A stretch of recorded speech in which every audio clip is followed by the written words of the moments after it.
Well, hello once again. I'm Pastor Jeremy Combs, and we want to welcome you as we're looking at the doctrine of the divine in the book of Deuteronomy. We grab a brand new chapter, chapter number 12, and we mentioned chapters 1 through 10 is kind of the why do we need the law and why do we need the sacrifices, the statutes. 11 kind of bridges the gap, reviews all of that, and then we get into 12, and we kind of get into the heart of what God is really wanting Israel to know and how that they should implement the law. See, things are different now because before they were on their journey.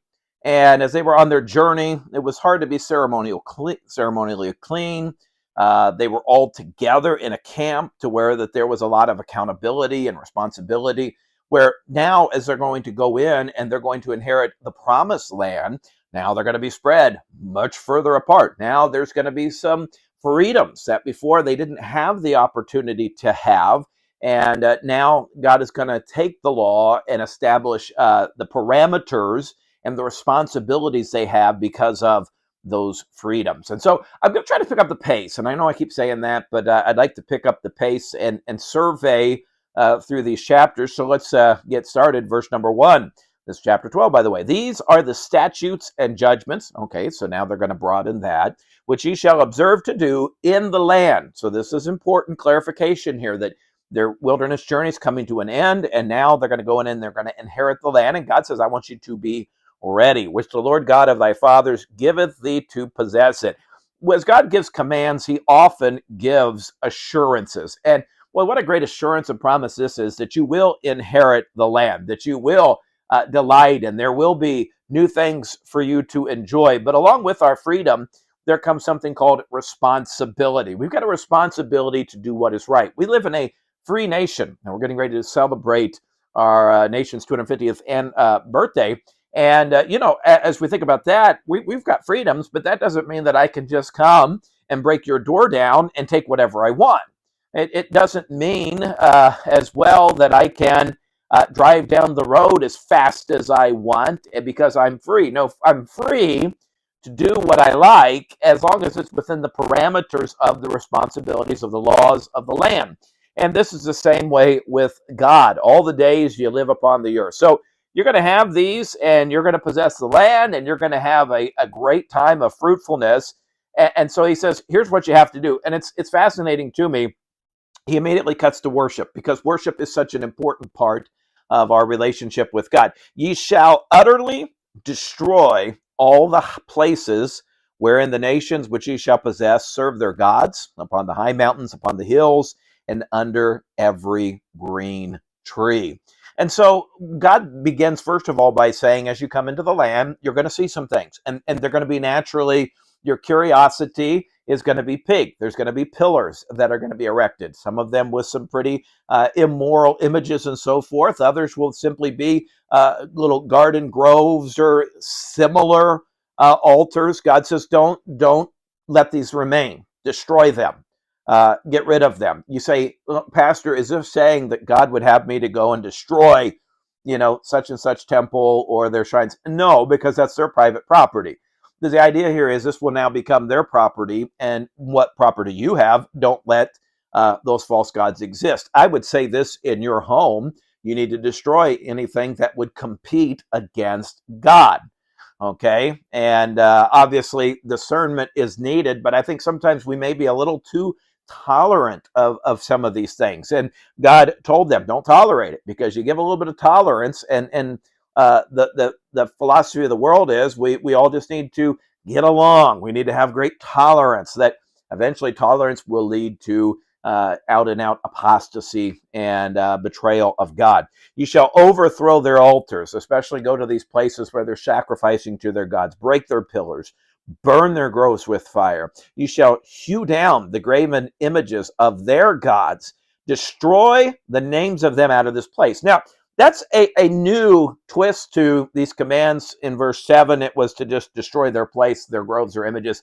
And now the idea here is it's a competition with God and with his name. So you destroy those places and the names of those places. In other words, get rid of them, their teachings, anything that has to do with them. Stamp out that name. Why? Because it's in competition with the the name above all names, the Lord Jesus Christ. Ye shall not do so unto the Lord your God. Don't make a competition between God and then celebrate him or worship him with other gods. You cannot do that. It doesn't work. And in fact, it is an affront to the very God that you, quote unquote, claim to love. But unto the place which the Lord your God shall choose out of all your tribes to put his name there, even unto his habitation shall you seek, and thither thou shalt come. Now, I meant to say this up at the front, and I didn't say it, but I'll say it now. Not everything in the Bible was written to you, but everything was written for you. You say, what do you mean? Well, obviously, this is to the nation of Israel. They're going to inherit the promised land. They're living under a theocracy. We don't live under a theocracy. We live under what would be a republic, probably a bit more of a democracy now. Obviously, we don't live in an inherited land that God has given us. And so, yes, it wasn't written to us, but there's obviously principles here. And one of the principles I want to point out in verse 5 is that you need to worship at the place where God is. You can't worship God wherever you please. I think this is why it's so important to go to church. I know I've heard some people say, well, I can worship God in my pontoon boat.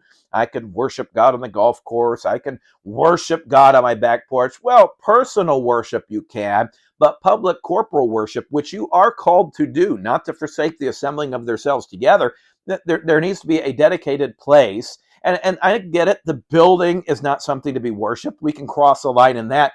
But really, our buildings need to be dedicated to the name of God. And the way we dedicate them to the name of God is by the teachings of God's word. And so here he says there's going to be a place, and we're going to designate it, because again, it's going to be widespread, and they're going to set the tabernacle up. Whereas before it moved and it was the central point of the camp, now it's going to take a little bit more effort on your part to get there. And the tendency for human nature would be to go for convenience and comfortability, and therefore you'll think, I can just do this at home, or we can gather in our own. No, you need to assemble together at the place where God chooses. It says, unto the place which the Lord your God shall choose out of your tribes to put his name there, even unto his habitation shall you seek, and thither shalt thou come. And thither you shall bring your burnt offerings, your sacrifices, your tithes, your heave offerings of your hand, your vows, your free will offerings, and the firstlings of your flocks and of your herds. Here, there are many different sacrifices. Burnt offering would be completely consumed. It says here your sacrifices. These could probably be like the peace offering, which was considered to be like a fellowship offering with God, that you would burn off the fat, and then you would partake of the meat, and you would share it with the priests as well, and you would meet their needs. Heave offerings, vows, free will offerings, at the support of the temple. He said, you still need to do these things. You still need to, as God blesses, and you have those firstlings of your flocks and herds. You need to bring those to the Lord. And there you shall eat before the Lord your God, and you shall rejoice. You're going to see this in this chapter over and over again. And man, I'm trying to hurry, but I'm seeing that clock tick away. You need to rejoice. Our worship ought to be a joyful thing. Now, I'm not saying you need to be laughing all the way, or that there's not a time where it is solemn and it is sober and serious. I think a Sunday night, well, it was sober in the fact of we were down in the basement because we were under a tornado warning, and thankfully everything was okay. But I think, well, we finished up Isaiah 66, and there were some pretty heavy things in that passage about the judgments of Israel and what was going to happen if they forsook their God. So not that there's not a time where we don't have a sober or somber time in our worship, but it ought not be a drudgery. It needs to be a time of great rejoicing, because the joy of the Lord is our strength. He says, rejoice in all that you put your hand unto, ye and your households, wherein the Lord thy God hath blessed thee. Maybe one of the greatest disservices we do to our families is we come to church and it's a drudgery. We've got to go to church. No, you get to go to church, and that is a wonderful thing. You shall not do after all the things that you do here this day, every man whatsoever is right in his own eyes. Okay, so he says what's going to happen is you're going to be off on your own. Be careful that you don't resort to doing what is right in your eyes. You need to do what's right in God's eyes. Boy, the problems they will have when every man does that which is right in their own eyes. You see that in the book of Judges. For ye are not as yet come to the rest and to the inheritance which the Lord your God giveth you. He says, you haven't quite made it there yet. And so keep on being faithful. And I tell you, we're not at heaven's door yet. The Lord has not returned. And so till then, we need to make sure that we are faithful and we are obeying the words of God. But when ye go over Jordan and dwell in the land which the Lord your God giveth you to inherit, when he giveth you rest from all your enemies round about, so that ye dwell in safety. Boy, what a good God. He's going to give us what we promised, our inheritance. He's going to give you peace. That's the idea of rest from your enemies. He's going to give you protection, and he's watching over us. That's the idea of safety. There shall be a place which the Lord your God shall choose, to cause his name to dwell there. Neither shall ye bring all that I command you uh, there thither. I knew it wasn't neither. Okay, that's oh boy, need to slow this down. Maybe chomping at the bit a little too much, but it says here, thither shall ye bring all that I commanded you: your burnt offerings, your sacrifices, your tithes, your heave offerings, your of your hand, and all your choice vows which you vow unto the Lord. That is, God's got a place, and you're going to come to that, and that's where you're going to sacrifice, and that's where you're going to give, and it's not going to be one of these you just choose whatever you want to do.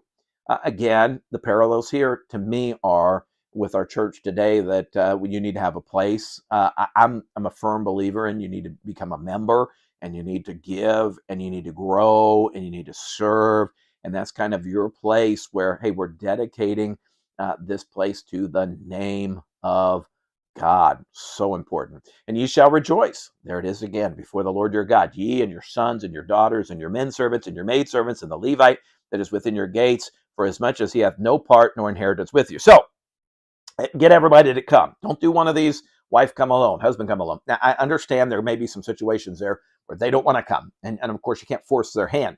But the idea here is we ought to make church such a wonderful, joyful thing that we ought to want our families to be there. We ought to want our sons and daughters to be there. Boy, when son or daughter wants to go to church, I tell you what, you ought to do everything you can to get them there. Maybe you just got off work and your back hurts and your legs are sore and you're still grimy and dirty. Hey, if they're saying, Mom, Dad, we want to get there, we want to be there Wednesday night for the teen time, I tell you what, jump in that car and get them there. Sit out in the car and rest. Go inside your church, get you a cup of coffee, some fuel, and and enjoy. And by the way, let them see that you enjoy and that you are a part of this as well. If you got anybody that you work with, men servants, maid servants, co-workers, employees, boy, bring them out. And then, boy, make sure as you're doing this that you're sharing with the Levites, would be kind of the pastors that is within your gates, because they need to be provided for. And especially in the days of Israel,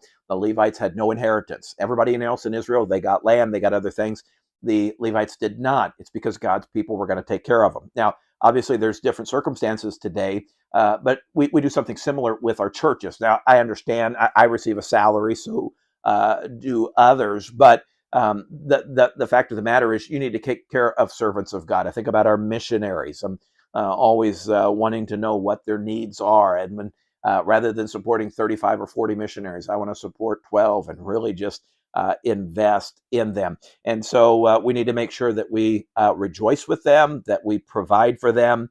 And that's all the further we're going to get. Rats. Okay, well, I tried to pick up the pace, but there's some good stuff in there. I think we should be able to round out the chapter next time. But let me ask you about your worship. Do you have a place to worship?